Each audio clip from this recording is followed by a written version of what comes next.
Ojonjolo konjo kuwana tunuwe Wanne mu ojonjolo konjo kuwana tukene Mano jonwi yologo wiyone ije Unasugono Ayoyo wiyologo Odomi yologo wiyone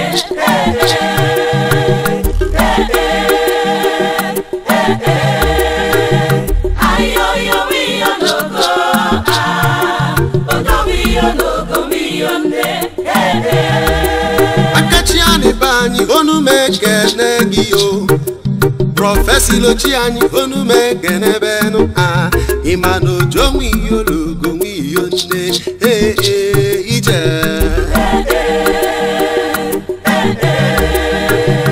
Ayoyo wiyologo Odomi yologo wiyone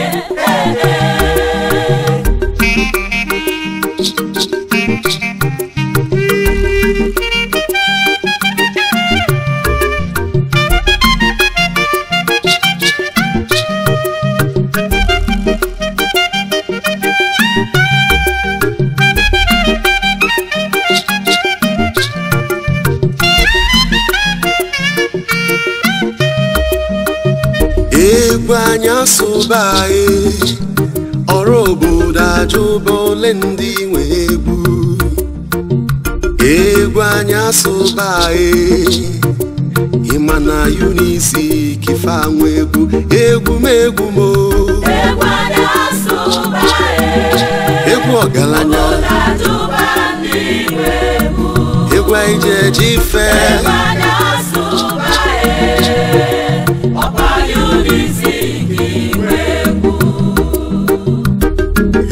Egwu masụbanụ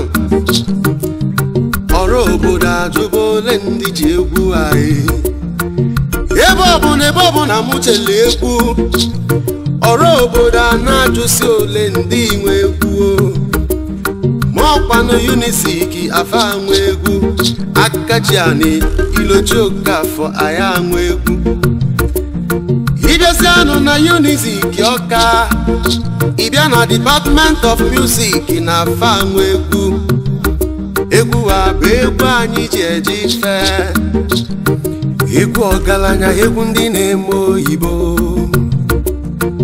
egwu anyị asụba anyị obodo adụba ndị nwe egwu m egwu mo egwu anyị asụba anyị obodo adụba ndị nwe egwu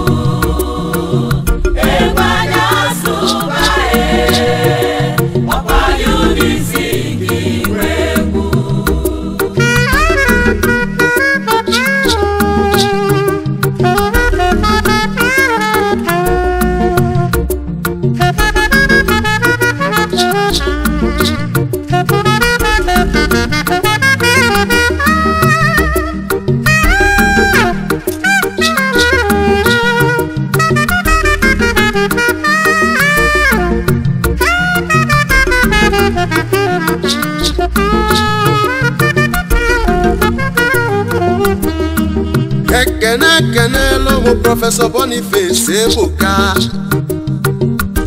Nwachi na-emelụ Ekene lomo Professor Ebatu Ekene lomo Professor Samo Menyi Ekene lomo Mrs. Nkoli Onyeji Mama NK ofu onye m ji abanụ mba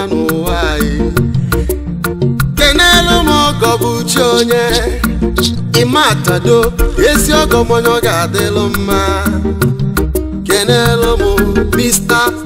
Ọnwụka, kenelu mụ Clemence Chukwu Prof, kenelu mụ Prọfesọ Ezeọnụ Emeka, kenelu mụ Prọfesọ Osisi Ọma, Dr. Ayekwalọ, Barrister C.C. Okeke, kenelu mụ Dr. Nonyelu Eyu Oyim, ndị ọ ga-adịlụ mma.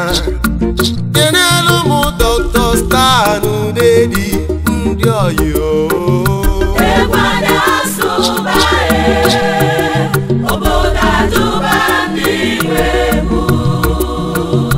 Egwada asụba ọkwa Unizik inwe egwu.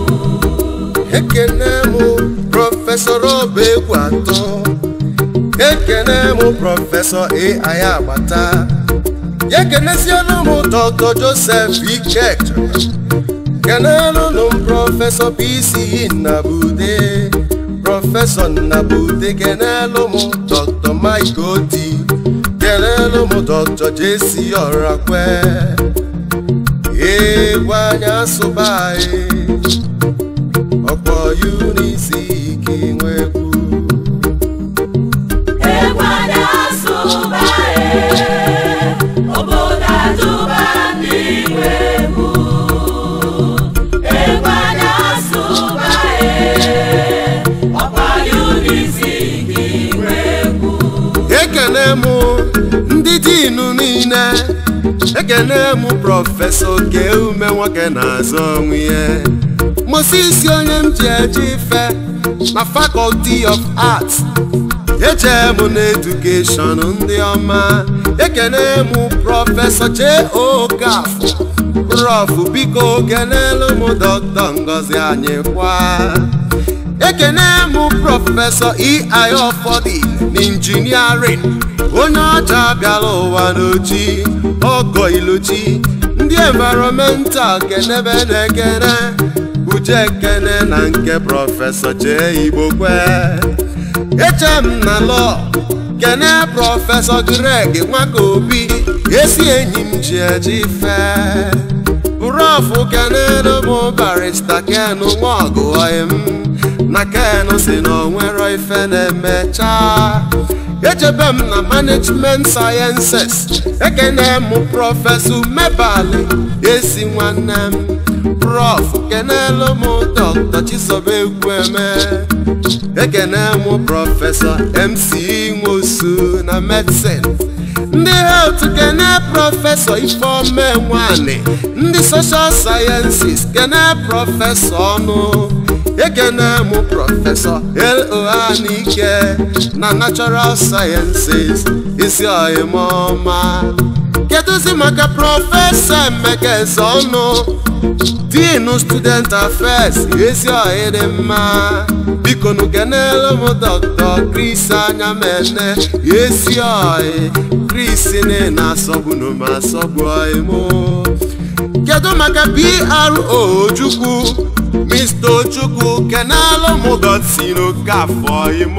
Oyim chela obodo oyibo anyị ije Obodo adụba n'inwe egwu. ọtụtụ ole ndị nwe egwu anyị. Egwada asụba ọkwa Unizik inwe egwu.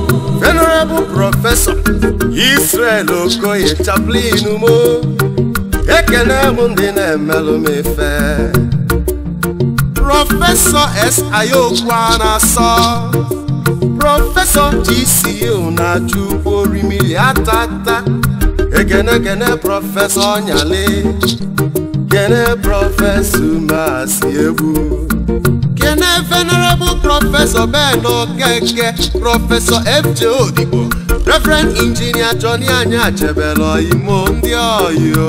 Egwada asụba obodo adụba n'inwe egwu. Egwada asụba ọkwa Unizik inwe egwu. Prọfesọ Daniel Nwago eze nwa n'Obosi onye m ji eje ife ndị music ji aba mba n'ụwa niile kenelu m prọfesọ Chukwuemeka Mbanugo nwa Chinemelu kenelu m onye isi m Dr. Yomsu Konyuke kenelu m sista Dr. Chike kedu maka double doctor Agata Onwekwe Ugonakpo kenelu m Lizzy Obielusiye kedu maka ọkwa aka m Nnamdi Ọnụọrọgụ ọnọ n'enyi Igbo kenyi kenem isi sobi kenelụnụ m Joy Maduka ba niile bụkwa ndị music ji eje ife egwu m egwu m egwu m egwu na-asụba obodo atụba n'igwe egwu egwu na-asụba ọkwa Unizik igwe egwu ọbalụnụ m prọfesọ Sisi ya Agbọdike Nnanyelugo ezi ọhị ka nwanne prọfesọ B Anabọgụ m Monsignor prọfesọ Nzomiwu very reverend prọfesọ D.C. Okeke prọfesọ S.O. Metum prọfesọ Abone prọfesọ A. Ayọgbalụ Professor Eike, Reverend Father Professor MSc, Professor Akwesilo, Professor Rose Beneve, Kenelu Dr. Lady Aderika Becky, Kenelu Reverend Sister Marco Binelli, Kenelu Dr. Nkechi Okeke, Kenelu Dr. Cordelia Anati, Ndioimo. Ekenemu Professor Bawumba, former rector, Ogo Poly Onyoma. Kenelu Professor FC Nsoimo Pobadmin. Kenelu Professor Nwuchekwa. Kenelu Professor Mbajo. Keduzi Makesi Boy Professor O.C. Bese. Kenelu Professor J.I.B. Adema.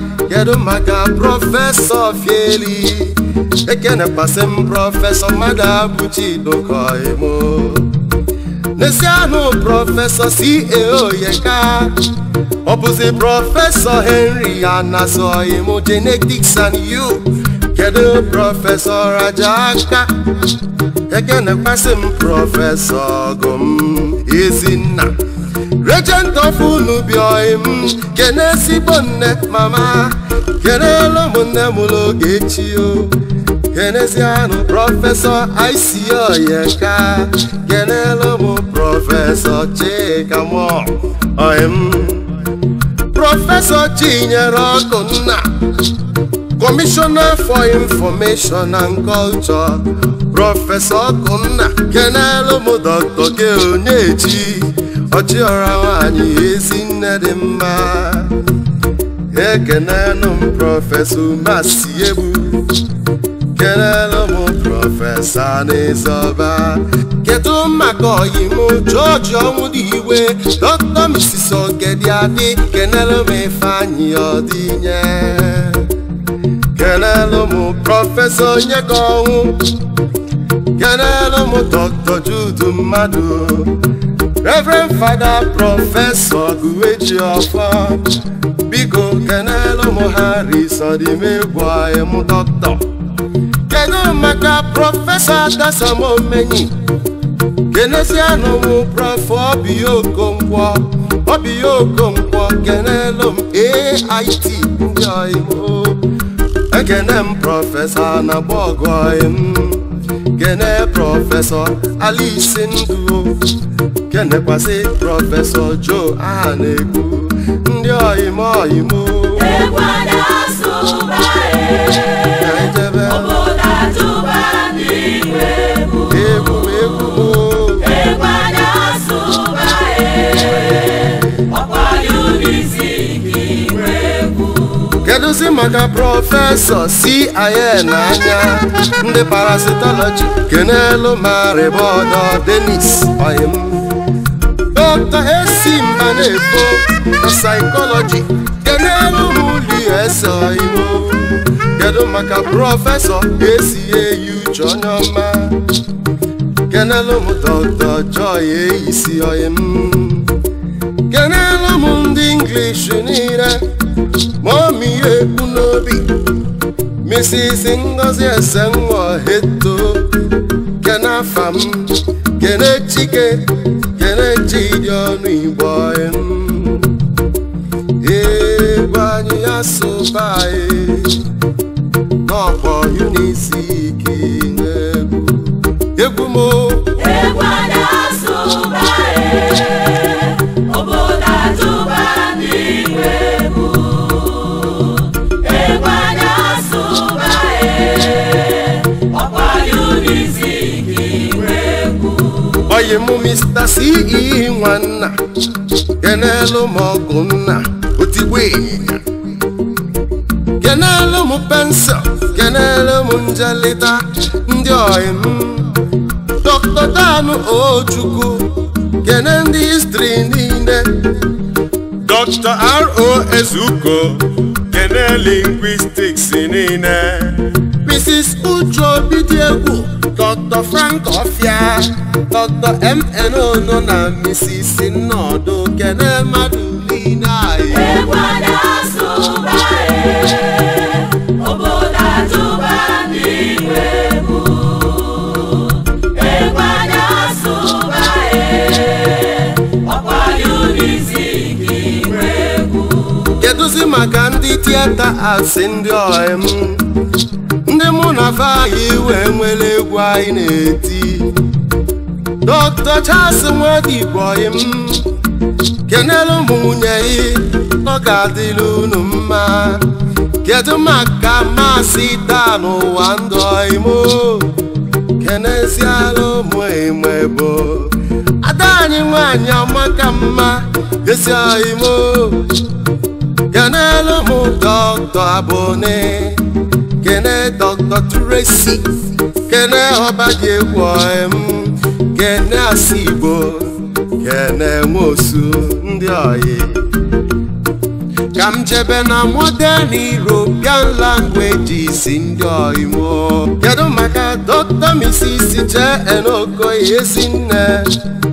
kene kwụsịa Reverend Dr. Nwosu na library kenelu m Dr. Romeo Okoye kenelu m Barrister G.U. Ahụjọgụ na law kene Barrister Ozioko kene Barrister Chuka Obiọsọ ekene m Barrister Ibes Barrister Umobi Barrister Enke Ọkpalaobi ihe okoko egwu anyị asụba egwu m obodo atụba n'igwe obodo ajụba ole ndị Igbo egwu anyị asụba igiligi je ọkwa Unisiki kedu maka oyi m ezi oyi Pius Okoye na accountancy kenelu m Celestine Ọgarọ na Mr. Nwanna ekene m Mr. Clem Nwakobi Dr. Hilda Osisiọma biko kenelu m Reverend Ọnwụsụlụ Igbo kenezia Dr. Clementina Abionu kene Dr. Dibụwa oyi m ji ejife nwoke kwọt kenelu m Dr. Ikon onye ọma ya na ACAU Joy na Mrs. Chekezie ndị m ji ejife ifugo ekene m Mr. VN Aghara ya kenekwelu m Mr. Ọkpala ekene kenelu m Dr. C.U. Ọnụugwu kenelu m Jenny Emejulu kenelu m Dr. Frank Nwankwọ ekene m Dr. S.O. Anịgbọgụ imo Anịgbọgụ biko kene Zudoka abịa m na Bemascom n'afụgo ekene m Dr. Keti Omenụgha kene Ifi ejebe m bụ sayensị n'afụgo Nkọli Obianọ onye ọ ga-adịrị mma n'ụwa nwanne m ji ejife ekene mesi oimo Mr. Okoro Dr. Koyi Beneme esi oyo egwu na-asụba obodo atụba ndị nwe egwu obodo achụgole ndị nwe egwu egwu na-asụba ọkwa Unizik nwe egwu ka m jee na personnel ka m kpọọ Dr. Mrs. Anọluwe ka m kpọọ Mrs. Ọjọgba na onye ọma agbazianụ m Mrs. Ifeakọ bụ ndị m ji eje ife bụ ndị ezigbo ọyị m Afrihop kenelu m Prọfesọ Mani Aniebunam kenelu m Vitalis Uche onye ọma kenelu m Lady Chioma Agụlefo bụ ndị nọ na Afrihop kenelu m fa ekene m CSO onye ọma Kọmanda Ọnelọrakwe ezi ọyịmo ndị m ji eje ife n'ụwa ekene m Student Union ndị ọma Chibuike m Thank God nwa na-agọ ọgọbuchi onye kene ndị niile chịbụrụ na mbụ Kizito Ike ndị a niile ọ ga-adịrị mma ha si m egwu egwu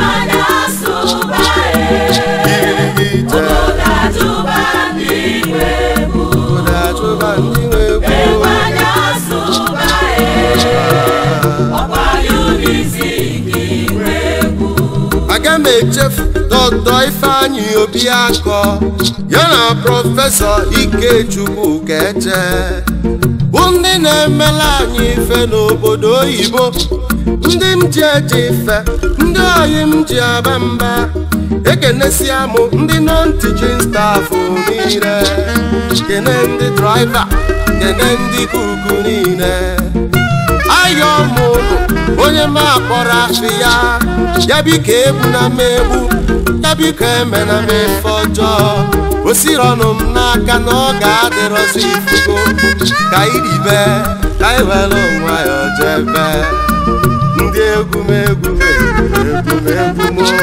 egwu m asụba ọkwa Unizik afanwe egwu m egwu na-asụba